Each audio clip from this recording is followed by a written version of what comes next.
Good morning Premendra. രാവിലെ എങ്ങോട്ടാ? ഞാനൊന്ന് വെളിയിലേക്ക് ഇറങ്ങിയിട്ട്. എന്താ എന്റെ കയ്യില്?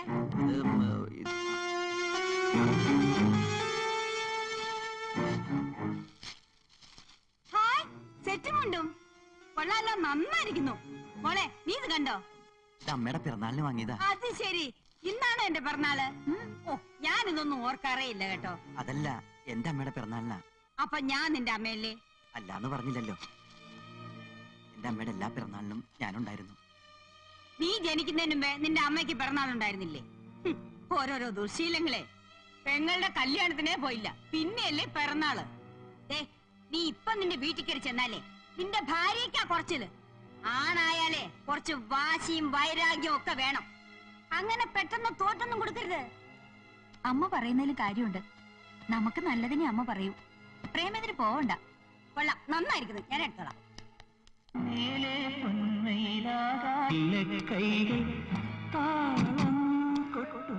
എന്താ ഇത്? ഇവിടെ ഒരു അനക്കവും കാണുന്നില്ലല്ലോ. ഇവൾ ഇങ്ങനെയല്ലല്ലോ പറഞ്ഞത്. അമ്മയുടെ പിറന്നാൾ കേമമാണ്, വലിയ ആഘോഷമാണ്, പാട്ടാണ്, കൂത്താണ്. ഇതൊക്കെ തന്നെ ഇവൾ എന്നോടും പറഞ്ഞത്.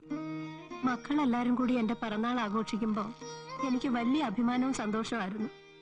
പക്ഷേ ഇന്നെന്റെ പ്രേമൻ എവിടെ? അവന്റെ മുഖമല്ലേ ഞാൻ ആദ്യമായിട്ട് കണ്ടത്. അവൻ എന്നെ മറന്നില്ലേ? ഇല്ല, മറന്നിട്ടില്ല. മറന്നത് ഞാനാ. വരുന്ന വഴിക്ക് ഞാൻ പ്രേമേന്ദ്രനെ കണ്ടിരുന്നു. എന്തോ ഒരു ബിസിനസ് കാര്യത്തിന് അത്യാവശ്യമായിട്ട് പോവുകയാണെന്ന് പറഞ്ഞു. അമ്മയ്ക്ക് തരാനായി ഒരു പിറന്നാൾ സമ്മാനം എന്നെ ഏൽപ്പിക്കുകയും ചെയ്തു. അത് ഞാൻ ഇത് നമ്മൾ കൊടുക്കുന്നതിൽ എന്താ തെറ്റ്? പ്രേമേന്ദ്രനെ ഏൽപ്പിച്ചതല്ലേ? അതെ.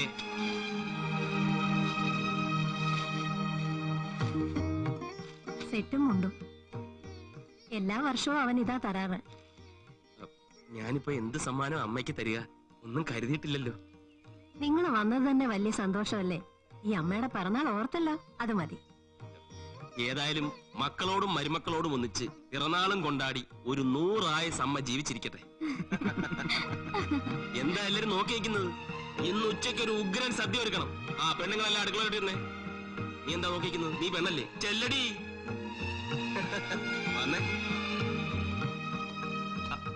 അതെ, മറ്റേ കാര്യം ചോദിക്കണ്ടേ? എങ്ങനെ ചോദിക്കാ? എനിക്ക് വിഷമോ? അല്ല, നിനക്ക് ബുദ്ധിമുട്ടാണെങ്കിൽ വേണ്ട, ചോദിക്കണ്ട. ശേഖരൻകുട്ടി, നീയാടാ ഈ കുടുംബത്തിലെ വിളക്ക്. ദുഃഖത്തോടെ കടന്നു പോകേണ്ട ഈ ദിവസത്തില് സന്തോഷം കൊണ്ടുവന്നത് നീയാ. നീ പ്രേമേന്ദ്രനെ കണ്ടിട്ടില്ല എന്നുള്ളത് എനിക്കറിയാം. ഇതൊക്കെയല്ലേ നമുക്ക് ചെയ്യാൻ പറ്റൂ. ആ അമ്മയുടെ മുഖത്തെ സന്തോഷം ശ്രദ്ധിച്ചോ? അത് മതി.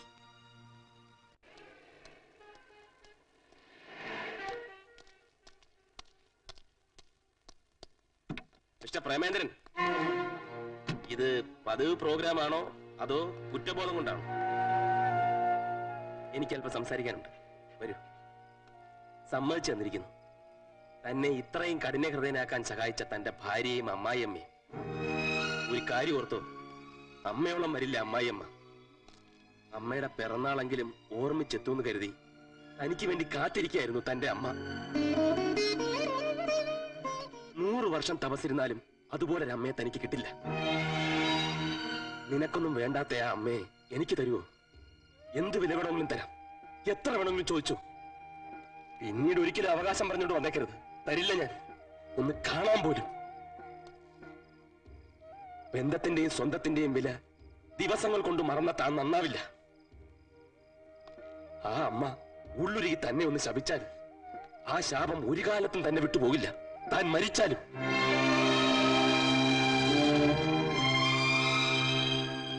എനിക്കറിയാം തന്റെ അമ്മയ്ക്ക് അങ്ങനെ ശപിക്കാൻ കഴിയില്ലെന്ന്, അല്ലേ? ആ മനസ്സ് മുഴുവൻ സ്നേഹമാണോ, മക്കളോടുള്ള സ്നേഹം. ഒന്നോർത്തോ, അച്ചി വീട്ടിൽ ഇങ്ങനെ പുറത്താൽ ഒരു പട്ടിയുടെ വില പോലും ഉണ്ടാവില്ലെന്ന്.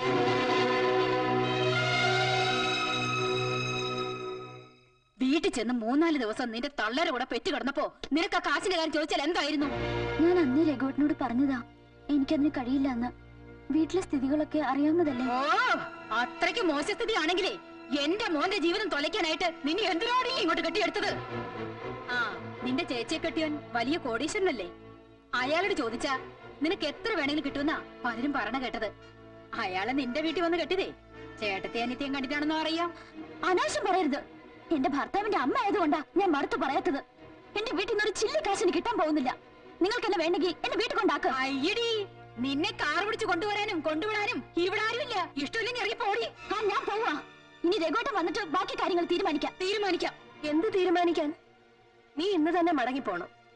വഴക്കും കൂടി വന്ന നിന്നെ സ്നേഹത്തിന്റെ പേര് ഞാൻ ഇവിടെ പിടിച്ചു നിർത്തിയ നിന്റെ ജീവിതമാ താറുമാറാകുന്നത്. അപ്പൊ ഞാൻ ആ തള്ളയുടെ പോരും സഹിച്ച് ആ വീട്ടിൽ തന്നെ കഴിയണമെന്നാണോ?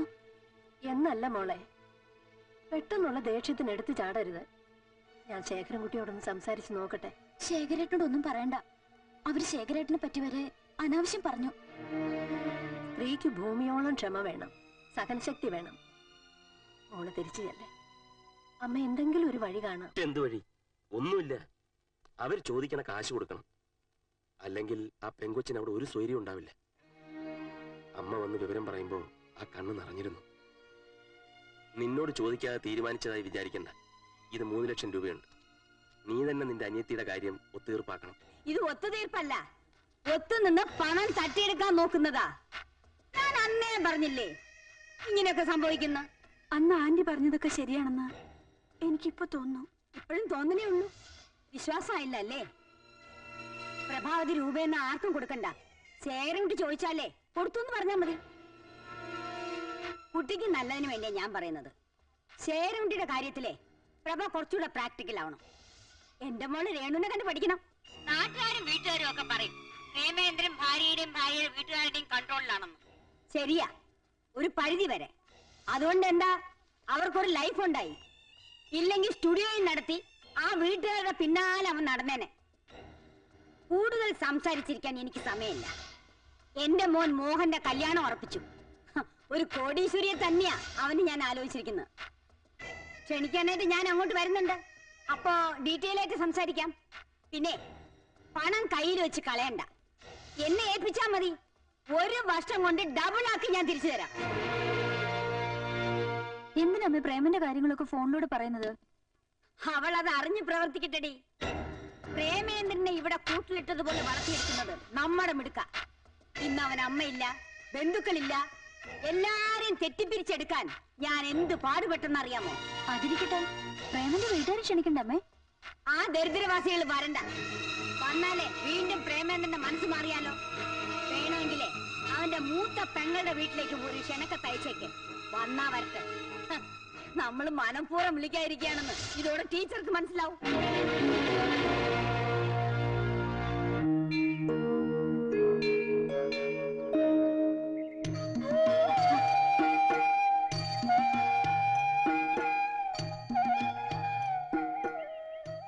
നീ മറന്നില്ല അല്ലേ? മാപ്പപേക്ഷിക്കാനുള്ള അർഹത പോലും ഇല്ലെന്ന് എനിക്കറിയാം. അങ്ങനെയൊന്നും പറയരുത് മോനെ. കഴുത്തിലൊരു തൊടലിട്ട് പൂട്ടിയിട്ടില്ലെന്ന് മാത്രം. അവരുടെ പിന്നാലെ ആ കോലത്തിലാ.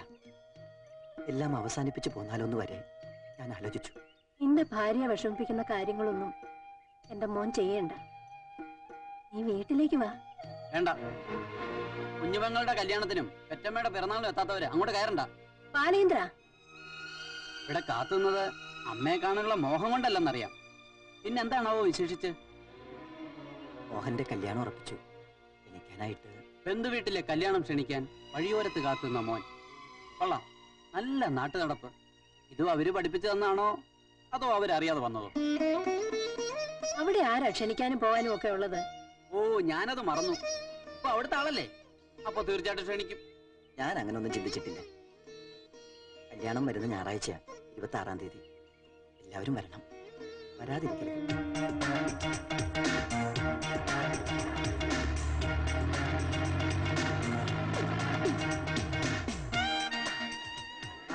വരണം. Wish you a long and happy married life. മനസ്സിലായില്ലേ? ഇത് ശേഖരൻകുട്ടി നാഷണൽ എക്സ്പോർട്ടിന്റെ MD-യാ. പ്രേമേന്ദ്രന്റെ ബ്രദറിലെയാണ്. നമസ്കാരം. രേണുവിന്റെ ഹസ്ബൻഡ് ചെയ്യുന്നു, ഫോട്ടോഗ്രാഫറാ. അതെ അതെ അതെ, സിനിമയിലെ വലിയ ഫോട്ടോഗ്രാഫറാ. ശാലം, പ്രേമേന്ദ്രന്റെ അമ്മയും കുട്ടിയൊക്കെ വന്നിട്ടുണ്ട്. ഗോപാല, ഇന്നേറ്റ് ചെയ്യാത്ത പലരും കയറി വരും. നോക്കിയും കണ്ടു വേണം അകത്ത് വിടാൻ കേട്ടോ.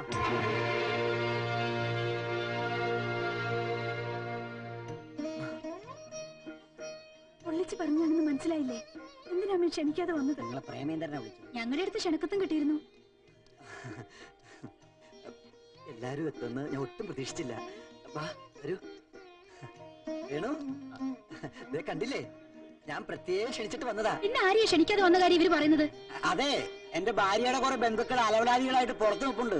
അവര് കയറി വന്നാ കയറ്റി വിടണ്ടെന്നാ പറഞ്ഞത്. ശങ്കു, പോയി ഫുഡിന്റെ കാര്യമൊക്കെ നോക്കൂ.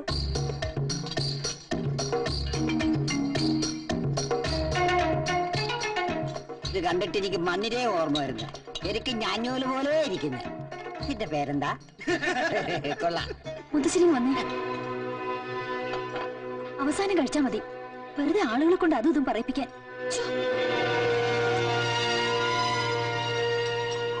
ഞാൻ ഇതുവരെ വലിയ വലിയ ആൾക്കാരുടെ കല്യാണത്തിലൊന്നും പോയിട്ടില്ല. നാട്ടില് നാക്കലായിട്ട് സദ്യ വിളമ്പും. ഞാനതൊരു പിടിപിടിക്കും. ഇവിടെ ഉണ്ടാക്കിയതൊന്നും തിന്നാൻ പോലും എനിക്കറിയില്ല. ഞാൻ കാരണം അവർക്ക് മോശമായില്ലേ? എന്റെ മുത്തശ്ശ, ഇവിടുന്നൊക്കെ ഭക്ഷണം കഴിക്കുന്നതിന് മുമ്പ് 2 എണ്ണം വീശണം. അപ്പൊ ഒരല്പം തൊലിക്കട്ടി കിട്ടും. ഞാനും കൂടാ. പിടിച്ചേ.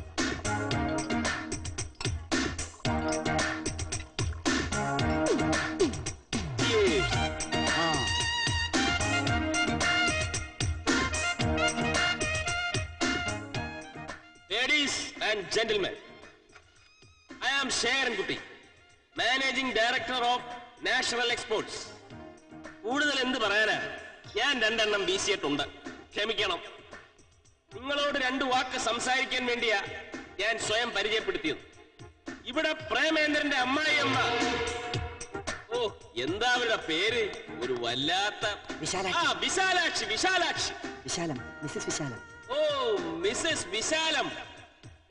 അവരിവിടെ പലരെയും പരിചയപ്പെടുത്തുന്നതും സ്വീകരിക്കുന്നതും കണ്ടു.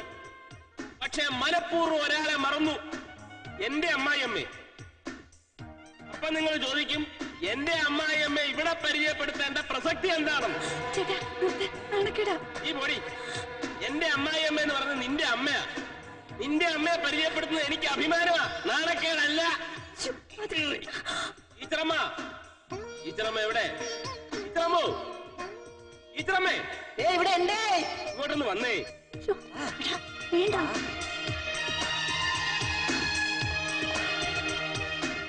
കേരളത്തിലെ ഏറ്റവും നല്ല മാതൃകാ അധ്യാപികയ്ക്കുള്ള ഗോൾഡ് മെഡൽ കരസ്ഥമാക്കിയ മഹത് വ്യക്തിയാ ഈ നിൽക്കുന്ന ശാരദ ടീച്ചർ. എന്റെ അമ്മായിയമ്മ അല്ല, എന്റെ അമ്മ. ഈ വേദിയിൽ ഗോൾഡ് മെഡൽ വാങ്ങിയ വേറെ ടീച്ചേഴ്സ് ഒന്നും ഇല്ലല്ലോ. അപ്പോ ഇവിടുത്തെ വിശിഷ്ടാതിഥി ഇവരല്ലേ? ഇവരെ മാനിക്കാത്തത് തെറ്റല്ലേ? നമ്മുടെ സ്റ്റില്ലെന്തിയെ? ഞാനിവിടെ ഉണ്ട്. ഒരു മിനിറ്റ്, ഇപ്പൊ തരാം. അയാൾ പറഞ്ഞോണ്ട് ഫോട്ടോ എടുക്കാൻ. ഫോട്ടോഗ്രാഫർ നല്ല ഒന്നാന്തരം ഒരു ഫോട്ടോഗ്രാഫറാണ് ഈ വരുന്നത്. ദുരഭിമാനത്തിന്റെ പേരിൽ സ്റ്റുഡിയോ വരെ പൂട്ടിച്ചിട്ട് ഇപ്പൊ വീട്ടിലിരുത്തിരിക്കുക.